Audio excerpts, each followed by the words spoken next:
কল্পনা করুন একজন তরুণ চাকরিজীবী সারাদিন অফিসের কাজ, পরিবার, ব্যক্তিগত জীবন সব সামলাতে গিয়ে ক্লান্ত হয়ে পড়ে। তারপর মনে হয় সময় যেন সব সময় কম পড়ে যায়। কাজ শেষ করতে করতে দিন ফুরিয়ে যায়।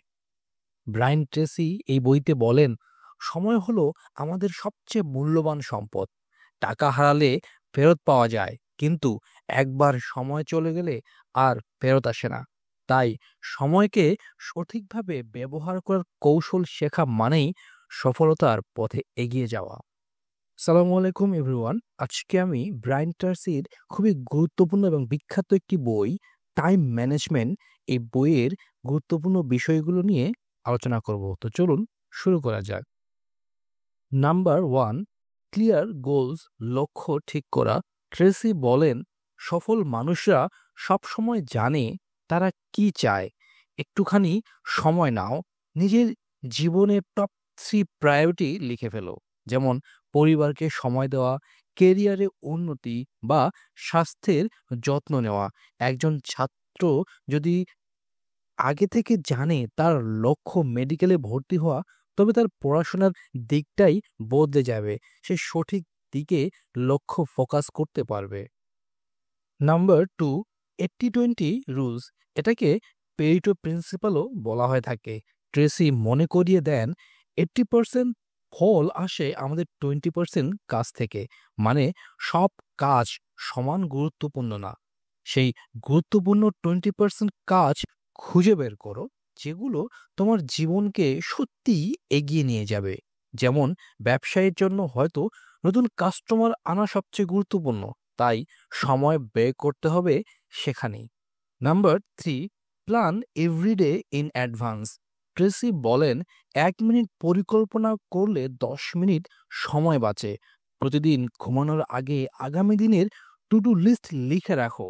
এরতে পরের দিন কাজ করার সময় কোনো বিভ্রান্তি থাকবে না এবং কাজগুলো সঠিকভাবে সম্পন্ন করা যায়। Number 4, the ABCDE method.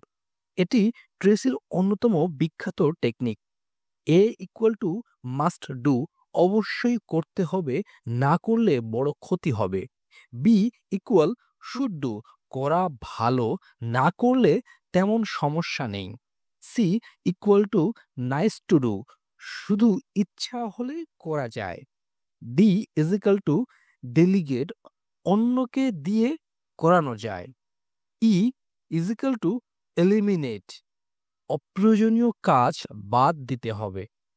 এভাবে কাজ করলে, সাজালে সময় নষ্ট হবে না এবং কাজগুলোকে আমরা নির্দিষ্ট অর্ডারে সম্পন্ন করতে পারবো। নাম্বার 5, ইট দ্যাট ফ্রগ, সবচেয়ে কঠিন কাজ আগে করো। সকালে ঘুম থেকে উঠে দিনের সবচেয়ে কঠিন এবং গুরুত্বপূর্ণ কাজটা প্রথমে করে ফেলো। এভাবে করলে তোমার মানসিক চাপ কমবে এবং বাকি দিনটা হালকা লাগবে। Number 6, focus on one thing at A time. Multitasking সময় নষ্ট করে, একসাথে একটাই কাজ করো। যেমন মোবাইল নোটিফিকেশন অফ করে শুধু পড়াশোনায় ফোকাস করো। তো একাধিক কাজ একসঙ্গে শুরু করলে সময় বেশি লাগে। তো এই জিনিসটাকে আমাদেরকে, একটা কাজ একটা সময়ে করলে সময় কম এবং কাজটাকে সঠিকভাবে সম্পন্ন করা যাবে। Number 7, continuous learning and self discipline. Tracy বলেন, সময় ব্যবস্থাপনা মানেই সেলফ ডিসিপ্লিন। প্রতিদিন ছোট ছোট উন্নতি, নতুন কিছু শেখা আর শৃঙ্খলা মেনে চলা, এগুলো মিলেই দীর্ঘমেয়াদে সফলতা আনে। সফলতা পেতে গেলে অবশ্যই নিজেকে ডিসিপ্লিনের মধ্যে নিয়ে আসতে হবে। সেলফ ডেভেলপমেন্ট খুবই গুরুত্বপূর্ণ টাইম ম্যানেজমেন্টের ক্ষেত্রে। উপসংহারে বলা যায়, ব্রায়ান ট্রেসি শিখিয়েছেন, সময়কে নিয়ন্ত্রণ করা মানেই জীবনের নিয়ন্ত্রণ নেওয়া। যদি প্রতিদিন তুমি লক্ষ্য নির্ধারণ করো, গুরুত্বপূর্ণ কাজগুলো আগে করো এবং পরিকল্পিতভাবে সময় ব্যবহার করো, তাহলেই তুমি অন্য সবার থেকে কয়েক ধাপ এগিয়ে যাবে। মনে রেখো, সময় কম না, বরং ব্যবস্থাপনা না থাকাটাই আসল সমস্যা। তো আজকের এই অডিও সামারিটি আপনাদের কেমন লাগলো লাইক এবং কমেন্ট করে জানাবেন। এবং সাবস্ক্রাইব করে অবশ্যই পাশে থাকবেন। ধন্যবাদ। আসসালামু আলাইকুম।